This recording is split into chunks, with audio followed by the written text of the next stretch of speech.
Piping, ano ba? Eto.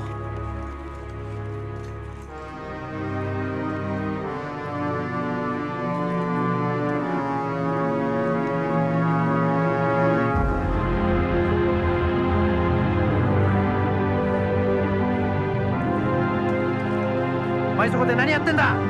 早く仕事に戻れよ。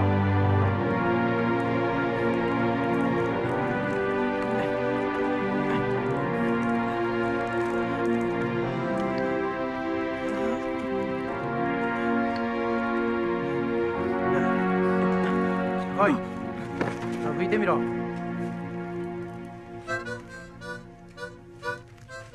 来い来い。ほら。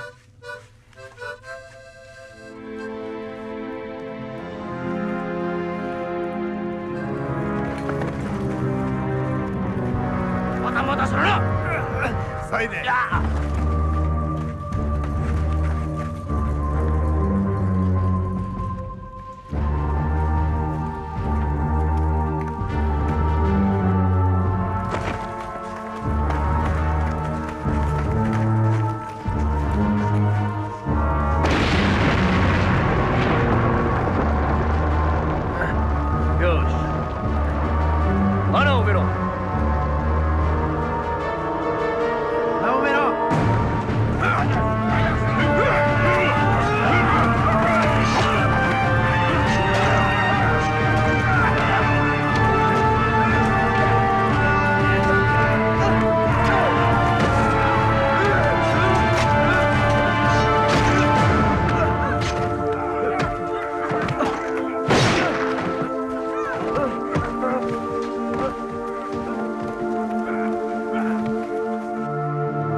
Okay. Nako.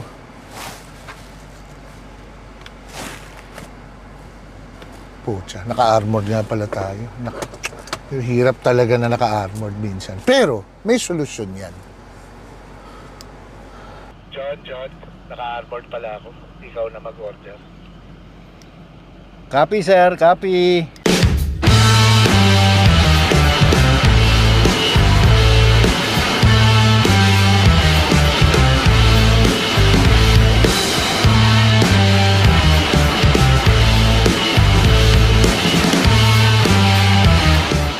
All right, everyone. Welcome back to King Panda TV. This is King Panda. Another car review. Today, we have another special car. Hindi lang ito napakalakit, napakaganda at napaka-komportable na sasakyan. Sobra ka pang protektado. Why? Because this is the Toyota Sequoia na armored. It's armored by Armored Panda Industries. Company owned by yours truly. So we armor these cars here in the Philippines, you know?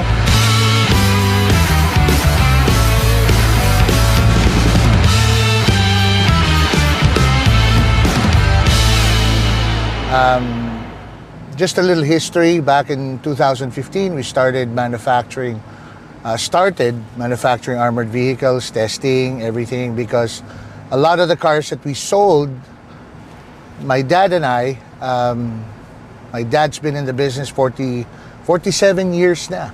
So since 1994, 1995, we started importing armored vehicles for clients. But nung umuwi ako noong 2010, what I've seen is may market sa pag-repair ng mga nabenta namin noon. Kasi most of these cars are imported eh. Nobody knows, nobody has the expertise to basically fix these cars.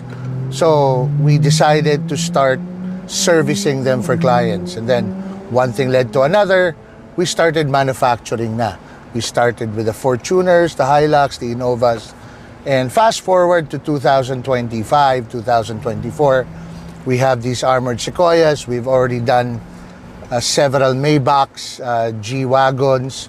So our manufacturing process when it comes to armored vehicles here in the Philippines is pretty advanced. Bakit?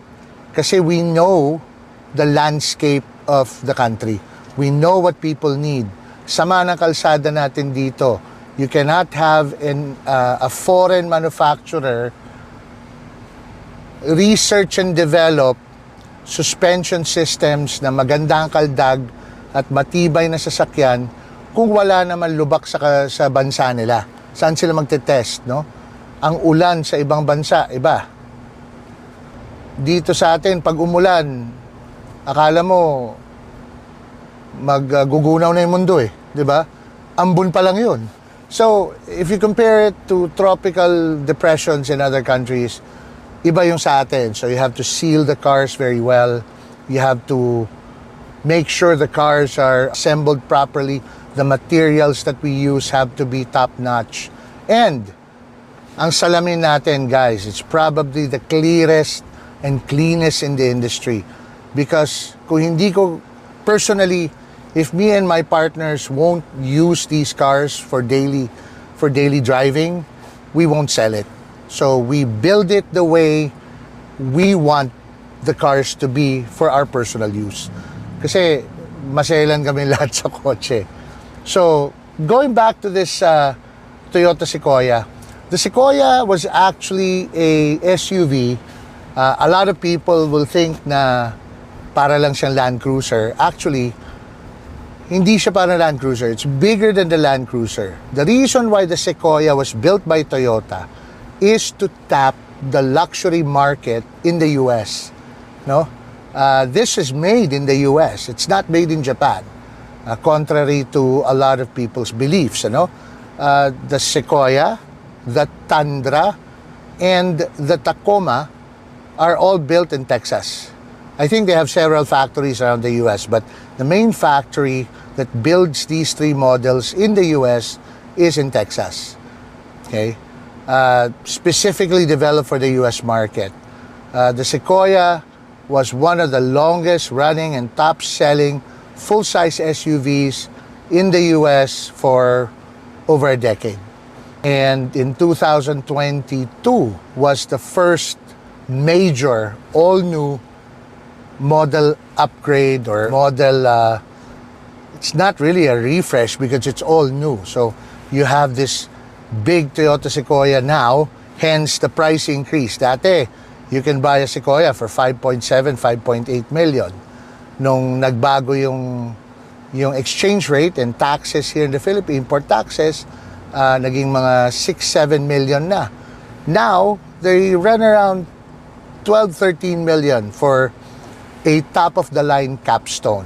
This Sequoia that we're driving now is a capstone trim. Okay, sa Sequoia, you have the SR5, the Limited, the Platinum, Capstone, and the TRD Pro. Okay, the TRD Pro is basically parang GR ng Land Cruiser yan. It was built for off-road and it caters to the off-road enthusiast. Parehong top of the line ang Capstone at saka TRD Pro. So for a lot of people who are unaware, pareho silang top of the line. Ang pagkaiba lang ng dalawa is its intended use. Okay? So this is the top-of-the-line luxury model of the Sequoia. It's called the Capstone, and we armored it to level 6. Ano po ibig sabihin ng level 6? It can defeat up to a 7.62 round. So we're talking about your M14s, M16s, fully automatic rifles, sniper rifles. Marami yung nagtatanong, pwede ba sa 50 caliber yan? Although we haven't tested it ourselves on a 50 caliber, I'm sure, based on our conversations with our supplier for the glass and the steel, they've tested it and it works.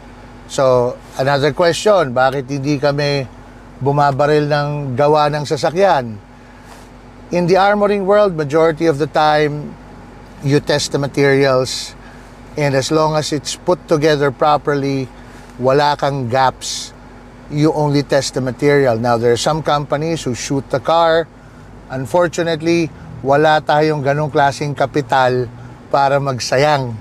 Eventually, sana guys, kung bumili kayo ng maraming armored, sige, magpasabog tayo ng isa. Walang problema. At isushoot natin yun direct, di ba? Pasabugin natin Fortuner. Walang problema. But, we've, in the last, I would say, 6-7 years that we've been at this game, we've had numerous clients who've been ambushed, who've been in situations wherein their safety was compromised and their cars were damaged. And, since we cannot reveal, obviously, their identities and we cannot show the cars, but one thing I can tell you is we have a 100% success rate. Wala pa hong tinatagusan. Okay? Modest tumatagos. Tayo hindi. So, but eventually, what I always tell clients is lahat ng materyales may hangganan. So, kung inubos, kung hindi kayo gumalaw using an armored vehicle, kung hindi nyo pinatakbo yan, hindi kayo umiwas, hindi kayo nag-flee sa hot zone, eventually tatagusan ng bala yan. So, the job of an armored vehicle is to buy you time. Okay? It's to buy you time to get from the place where they started the ambush or shooting the car to a place where you're safe. And because of the run-flat inserts, wala pong bulletproof na gulong. These are run-flat inserts. These are inserts. These are hard plastic inserts that surround the wheel and covered by the tire. Its main job is to keep the wheel, keep the tire above, and para merong konting gap pa rin. And at the same time, hindi matanggal yung goma sa wheel. Kasi pag natanggal yung goma sa wheel, dudulas-dulas ka na. So, hindi ka na makatakbo. So, the job of a run-flat insert is to give you that cushion. To give you that time so you can get from point A to point B safely. And studies have shown there are extenuating circumstances where, medyo deserted yung area, no? But studies have shown that an assailant, kung hindi ka nila makuha within 1 kilometer, kakalas sila. The reason being is, kung baril sila ng baril sa auto mo more than 1 kilometer, 2-3 kilometers, the chances of them getting caught is higher. And the chances of things going wrong is higher. So within 1 kilometer, kung hindi ka nila makuha, usually, kakalas yan. They'll live to fight another day, no? Doesn't mean you're safe, but it just means that the car has done its job. Now, why the Toyota Sequoia? A lot of people are going to say, ang mahal. We're selling this car for about 18 million. This is not for everyone. That's why we have several models that we sell. We have the Fortuners, the Hilux. But this is a car that somebody who's accomplished in life wants, because maluwag, malakas ang makina. It has 435 horsepower with a 3.4-liter twin-turbo hybrid engine. So matipid siya sa gas kahit na mabigat. But at the same time, it's super comfortable. Direk, kumusta yung Kumusta ang upo mo dyan sa likod? Ang sarap. Ang sarap, di ba? So this is a VIP vehicle that caters to the VIP.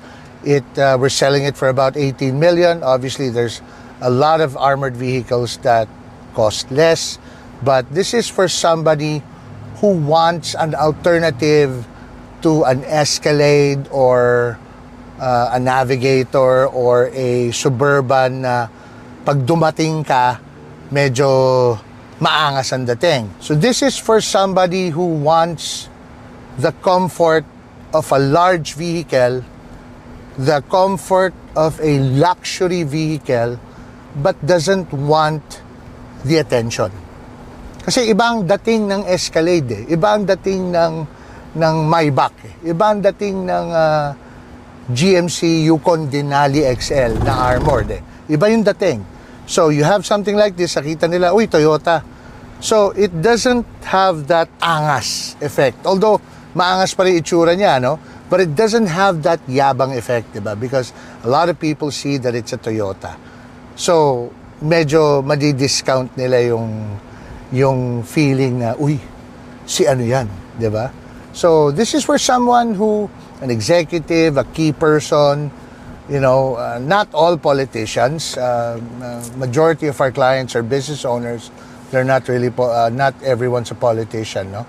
But a lot of key business owners who want safety and security, but at the same time also wants that understated luxury. So, this is, you know, sa marami magtatanong, kaya ba ng kaha? Kaya ba ang Sequoia? Guys, it has the chassis of a Tundra. So, kayang-kaya niyang load, and driving it, tatanong ng mga tao, armored siya, hindi ba nahihirapan? Guys, the 435 horsepower twin-turbo V6 hybrid engine, parang hindi siya armored pag tumakbo. But with our well-researched suspension, direct, nararamdaman mo ba na armored siya? Dito sa loob hindi. Hindi, no? Pati salamin, di ba? Kumusta yung kaldag? Maayos. Maganda, di ba? Malambot. Pwede ka magsulat sa loob. Yes. So, pwede ka uminom ng tsaa na hindi matatapon yung tsaa.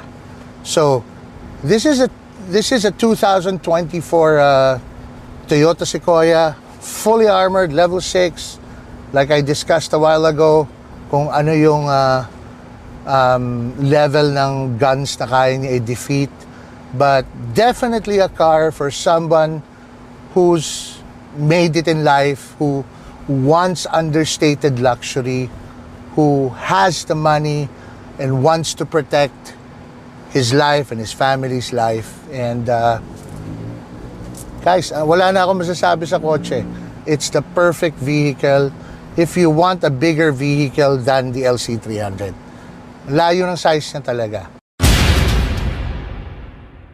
So guys and girls, alam nyo, sa dami ng fast food sa Pilipinas, no? Isa sa mga pinaka-paborito ko, besides McDo, Burger King. Bakit? Kasi naman sa States kami ni Queen Panda, lagi kami Burger King dahil unang-una isang Burger King na sa ilalim lang na office niya. But napili natin mag-drive-thru test dito kasi paborito ko rin burger to. Flame grilled, laging bagong luto, laging fresh. Pasok! Di ko alam direct kung ako magaling mag-drive o yung kotse, sakto lang eh. Okay. Nako.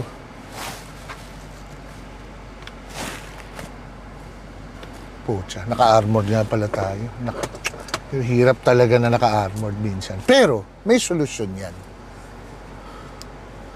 John, naka-armored pala ako. Ikaw na mag-order. Copy, sir. Copy. Guys, alam nyo, pag naka-armored kayo, hindi nyo kailangan umorder sa drive-thru. Bakit? Kasi may backup kayo, may security kayo. Bakit? Mayaman kayo eh.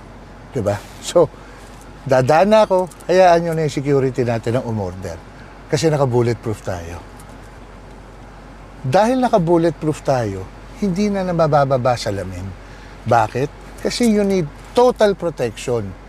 Para kang nagsuot ng condom na kalahati, di ba? Half protection pag bumababa sa laming. Pero pag naka-full protection ka, hindi bumababa sa laming para protected ka lagi. Pasok sa drive-thru. Isipin nyo guys, napakalaki nito sa sasakyan na to. Toyota Sequoia. Pasok sa drive-thru ng Burger King. Okay, papasok sa ibang drive-thru. Baka hindi pumasok, di ba? Ito, sakto. Okay, guys and girls, so nakita nyo na yung test drive natin nitong napakagwapo, napakalaki, napakalusog na Toyota Sequoia. So here at Armored Panda Industries, like I said, these are not regular Sequoias. These are armored, level 6, fully protected, mas protected pa sa condom nyo to, na Toyota Sequoia. So these are armored units. We have 2 units available right now. We have the Capstone and the Platinum. Now, sa buhay at mundo ng Sequoia, you have several trim models, okay? You have the SR5, you have the Limited, you have the Platinum, which is this, you have the Capstone, which is this, and the TRD Pro. Okay, like in-explain ko kanina when we were test driving. Now, the big difference between the Capstone and the Platinum is, number 1, the grill. Magkaiba, you have chrome grill and you have the black grill sa Platinum. But another major difference is the wheels. You have 22-inch wheels standard on the Capstone and 20-inch wheels on the Platinum. But headlights, everything, engine, they're all the same. They run on a 3.4-liter twin turbocharged hybrid engine with a 36 kilowatt electric motor that gives you around 43 horsepower. With the hybrid engine, the gasoline engine, and the electric motor combined, you get a whopping 435 horsepower. So sa mga nagtatanong, kaya ba ng Sequoia ang armor plating niya dahil bumigat na siya? You're looking at about 850 to 900 kilos we added to the car. Kahit naging 16 siya compared to the previous models na 18, kayang-kaya niya. So another major difference is the interior. The Capstone, which is the silver one, and we will show you, only comes in one color interior. It comes in black and white. So para sa mga tao na maselan sa puti, baka hindi ito yung sasakyan mo. Kasi kailangan lagi malinis ang kamay mo, hindi ka taong grasa, lagi naguhugas ang kamay, at hindi pwede yung acidic ng kamay na driver dahil baka masira yung leather. But captain seats and the captain seats in both units are the same.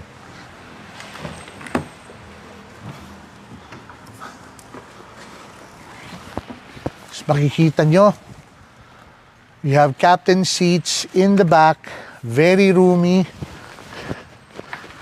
adjustable siya, same as your Land Cruiser, tataas, bababa, so you can adjust it based on your comfort level, no? It's a very roomy vehicle. Has the huge 14-inch infotainment screen. So one of the things na hindi ko lang type dito is hanggang ngayon, parang Atari pa rin yung dashboard niya. So I wish that they could have modernized, and I guess that's Toyota, no? Toyota takes a while to really upgrade their shit, of all things, If you can notice, ano pa rin, medyo dated yung itsura niya. I wish they could have done better. But one of the great features of this model is ito. Hindi ko mabuksan kasi hindi ko alam yung kombinasyon. But it comes with a vault. So you can store valuable items, your wallet, your gun, para basta hindi gun ban, okay maglagay ng baril dyan. You have a huge cup holder. You have your wireless charger here. But most of all, what is really important about this armored vehicle is the glass. At Armored Panda Industries, we probably have the clearest glass in the industry because we only work with very, very, very, very reputable suppliers that give us the type of quality na papasa sa amin. Like I said, if I wouldn't drive this car every day, I wouldn't sell it. So these are cars that we build. These are built here in the Philippines. They're imported vehicles and we armor them here. Now, this is what you call the spoil return. This basically ensures na pag binaril yung sasakyan, walang tatagos na bala sa mga gaps. At the same time, pag sinara nyo yung pinto, kung mapapansin nyo, itong spoil return na to, eksaktong naghahag sa salamin. Now, what does that do? It ensures na in the event of a blast, sabihin natin may granada o may IED o may pasabog sa tabi mo na gusto kang immobilize, hindi papasok yung bintana.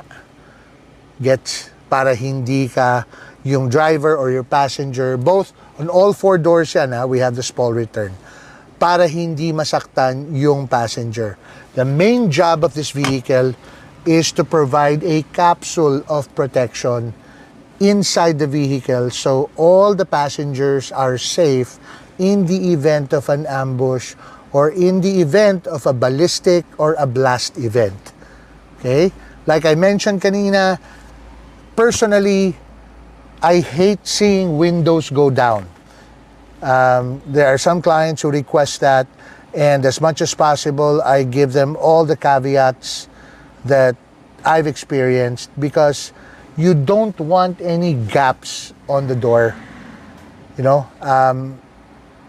since manipis ang pintuan, you can only put so much in terms of motor sa power window. So eventually, even if we put a heavy-duty motor for the window, it will fail kasi mabigat ang bintana mo. So, and it usually fails at the worst opportune time. So may biyahe ka, pupunta ka sa medyo alanganing lugar, bigla na lang driver mo, binaba yung bintana, hindi na may angat, you're exposed. So, madali naman namin ayusin yan because we provide the warranty for the vehicle. But if you're somewhere in Mindanao, somewhere in Visayas, I cannot get to you right away. So you have that window of opportunity for any assailant or any bad person who wants to inflict harm upon you. You're giving them an opportunity to do so. And that's one thing that I don't want to happen. So, as much as possible, when people come to us to armor their vehicle or buy a vehicle from us na armored, I always tell them, finifix ko na yung bintana. Maraming nag-a-advertise, bumababa daw yung bintana. Sana nagbebenta rin sila ng guarantee na hindi masisira yung bintana pag binaba. Laging aakyat, di ba? So, that's basically an armored Sequoia. This is one of the probably best luxury armored vehicles that we sell here at the Armored Panda Industries. So, give us a call, 0917-463-0077. And, by the way, a lot of people naman sasabihin, boss, wala akong 18 million na pambayad ng armored. E, paano na lang kung ganun? Ang budget ko mababa. We also have the Hilux Conquest that starts around 5.2 million. We have the Hilux GR, which starts at around 5.5 million. We have the Fortuner GR Unlimited that starts around 6.1, 6.2 million. We have the Everest that also sells around 6.2 million.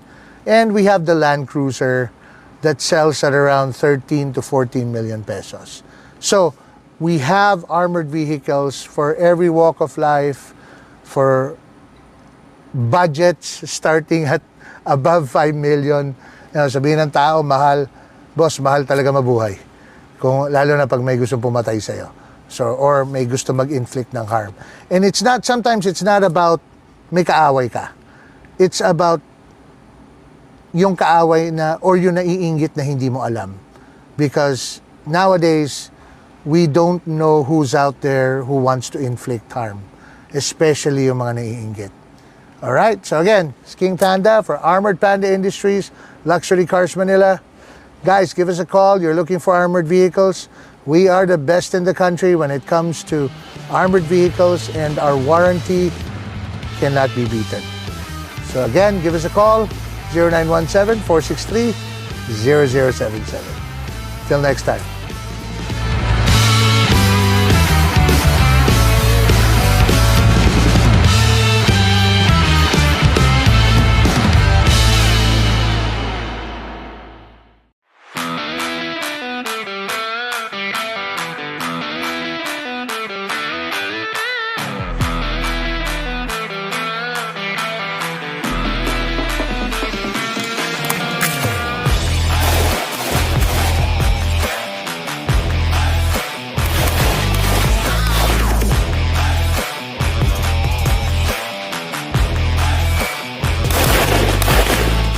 Guys, welcome back to another episode of Bad International. We're here again at RoRo in San Juan, Pampanga. So today we'll be talking about the AR-15 rifle.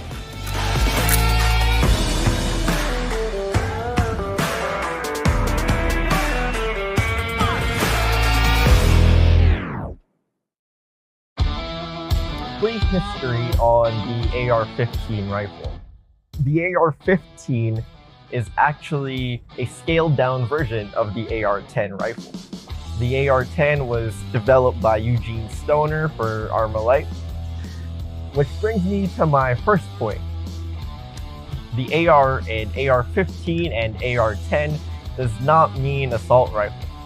It actually stands for Armalite rifle because they were the first company to develop these types of rifles.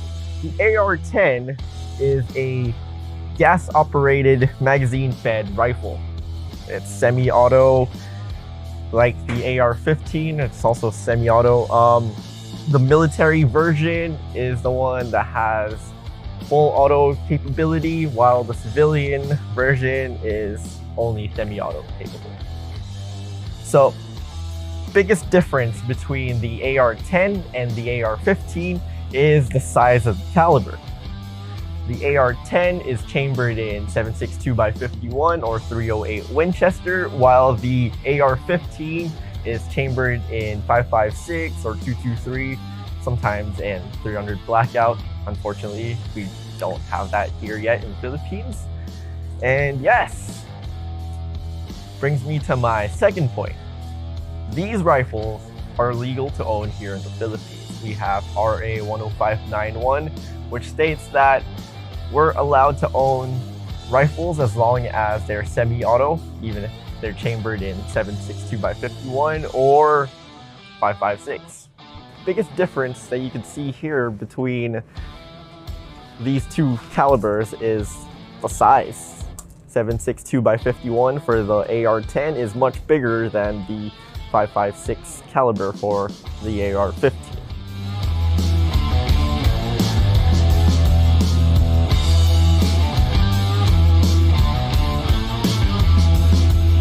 So this is our AR-15 from UDMC. This one is the S5 DGIS, S5 meaning semi-auto and 5.56. DGIS stands for Direct Gas Impingement System.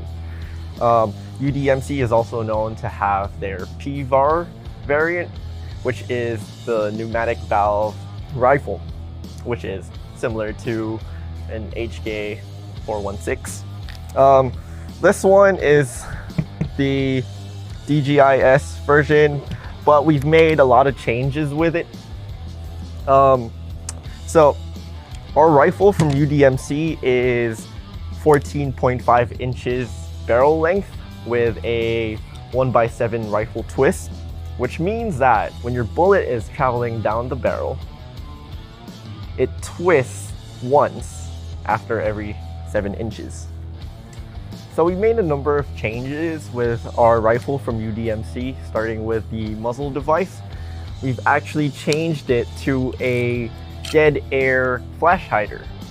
We're using dead air because of the QD system. Simply just drop it down and then rotate. So this is their dead air pyro that we're using on our rifle. The QD system is also the same in their suppressors, which makes switching between flash hider or suppressed or the pyro a whole lot easier. With the handguard from Fortis, it's actually using an M-lock system on it. M-lock's the future, by the way. We have this angled vertical foregrip from BCM attached on our handguard. Gives a nice support for your hand. Attached on our handguard as well is our rifle sling. Our sling is LBX Tactical rifle sling, so if ever you want these, you can order them through BAD. So for our optics on our rifle, we're actually using an EOTech EXPS 3-0 and a G33 magnifier, also from EOTech. That flips to the side like so if ever you're not using it, and if you want to use the 3x magnifier, simply just flip it like that. We chose EOTech because, as you can see, I have really bad eyes, and these are really good if your eyesight is suffering from astigmatism. Also, EOTech is very reliable. You know, aside from the battery life problems, you just have to switch batteries like every 3 months when you're using it a lot, which unfortunately here in the Philippines gets kind of expensive, but definitely worth it.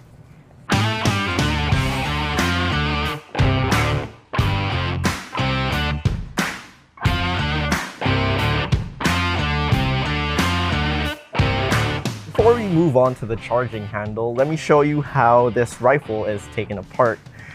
You have these takedown pins on the AR-15. You have the front takedown pin and the rear takedown pin. In order to separate the lower receiver from the upper receiver of the AR-15, you just simply push the takedown pins. Once you have that pushed out, you can separate both the lower from the upper. One change we made with this rifle from UDMC is the charging handle. As you can see here, we're not using the stock charging handle anymore from UDMC. We're using a Radian Raptor charging handle. Radian Raptor because it's ambidextrous. We're trying to make our rifle as ambidextrous as we can in case, you know, we have left-hand shooters over. They'd be comfortable shooting it. Another change we made with this rifle is the bolt carrier group. We're actually using an Iron City Rifle Works titanium nitride BCG on it and not the stock UDMC BCG. Why titanium nitride, you might ask? Not only does it look cool, but it's also very easy to clean and maintain. You know, you can just wipe it down and make it look like new again. This BCG has actually had 6,000 rounds through it, close to 6,000. We're actually using a skeletonized BCG from Iron City Rifle Works because we want to shoot fast with this rifle. So skeletonized BCG allows it to cycle faster, and faster it cycles, the faster you can shoot. This upper receiver that we have on our rifle is from UDMC. This is their upper receiver that they manufacture here in the Philippines in Parañaque, which is in Metro Manila area. Moving on over to the lower receiver of our rifle. Our lower receiver is from UDMC. It's proudly made here in the Philippines. Has their UDMC logo, made in Parañaque City, which is in Metro Manila, by the way. And then for the lower receiver, we're actually using a Magpul bad lever on it. Makes it easier to drop the bolt or lock the bolt back. For the safety selector, we're actually using a Sequence Precision ambidextrous safety selector with a 45-degree throw. 45-degree throw, so you don't have to go all the way up to semi at a 90-degree angle. Moving on over to the trigger group of the rifle. For our rifle, we're actually using a Geissele SD3G trigger on it. Geissele because they're literally the best triggers you could get for an AR-15. So the SD3G trigger has a flat face trigger and it has a 3-pound pull, more or less. A 3-pound pull on your trigger weight allows you to shoot faster a lot easier. We've also changed the buffer on this rifle that we have. We're using a Spikes Tactical T2 buffer on it. And then for the buttstock, we're actually just using an MFT Mission First Tactical BUS buttstock. We chose this buttstock because storage compartment. For the pistol grip on the lower receiver, we're actually using a Magpul Myad grip. We chose the Myad because it's very modular. You can change it to however you see fit, plus storage. We like storage compartments on our rifle because we're trying to keep as much of the stuff that we need on our rifle itself, such as, cleaning, lubrication, spare batteries. Next up, let's talk about how we carry around our rifle. We're actually just using this rifle bag from LBX Tactical, which is available on our BAD website, by the way, if you'd like to purchase them.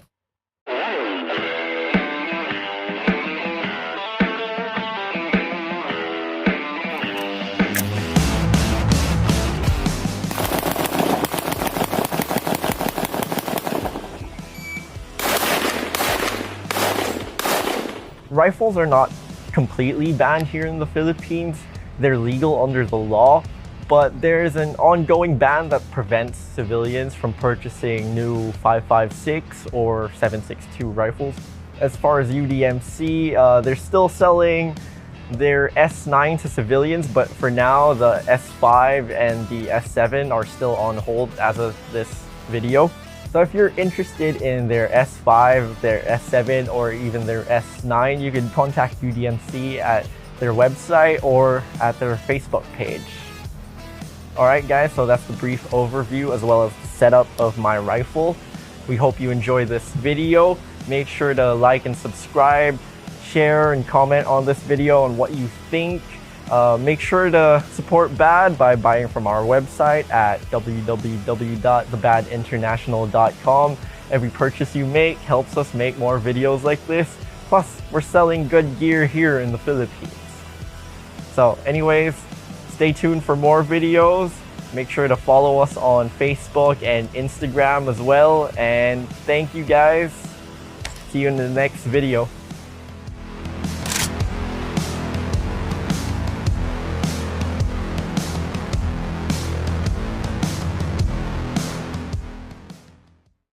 Again, no one knows how much Japanese treasure was buried, but one extraordinary eyewitness does confirm that some was. Minoru Sato was a young Japanese officer serving in the Philippines during World War II. As the war drew to a close, he was ordered to transport several boxes to a remote location. The military police headquarters in Manila contacted my unit as the war reached a critical stage. I took one of my men and went to headquarters in a truck. There we were given charge of a box of machine gun ammunition and 2 other boxes. So we took the 2 boxes on our backs and set off up into the mountains. Eventually we came to a cave. We thought this was the ideal place to hide the boxes. But I was curious to know what was inside. So I used my bayonet to break open the lid. We were surprised to find the box was not full of material necessary for the war effort.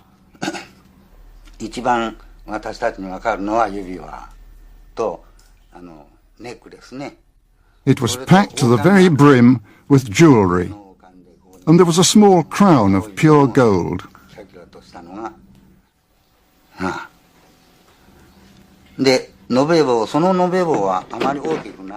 Then we opened the other box. When I pulled back the top, I saw it contained gold bars. They weren't very big. I didn't check their weight, but they were about this thick. 7、8センチぐらいだったろうね。 The main source for the story of buried treasure is not Japanese but Filipino.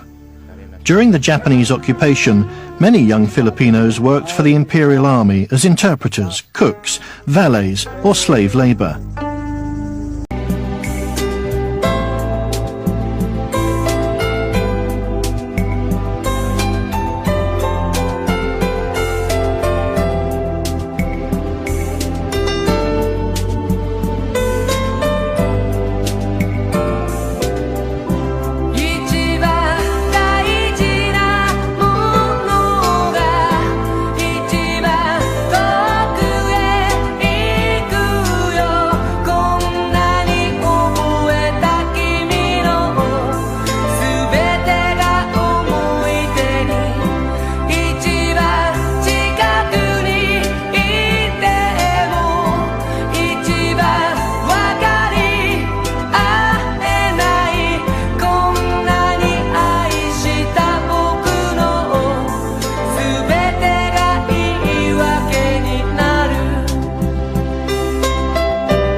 Packed to the very brim with jewellery, and there was a small crown of pure gold.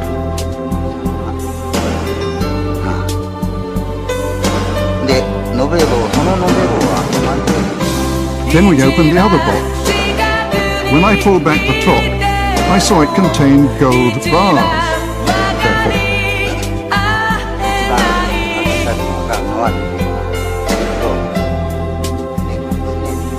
It was packed to the very brim with jewellery, and there was a small crown of pure gold.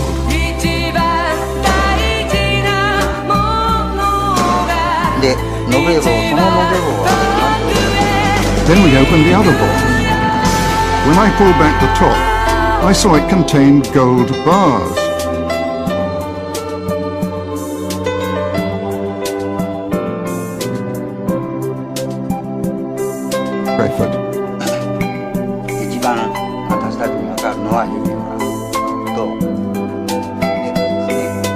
It was packed to the very brim with jewellery, and there was a small crown of pure gold.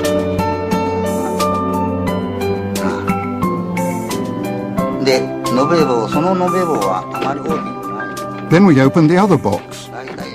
When I pulled back the top, I saw it contained gold bars.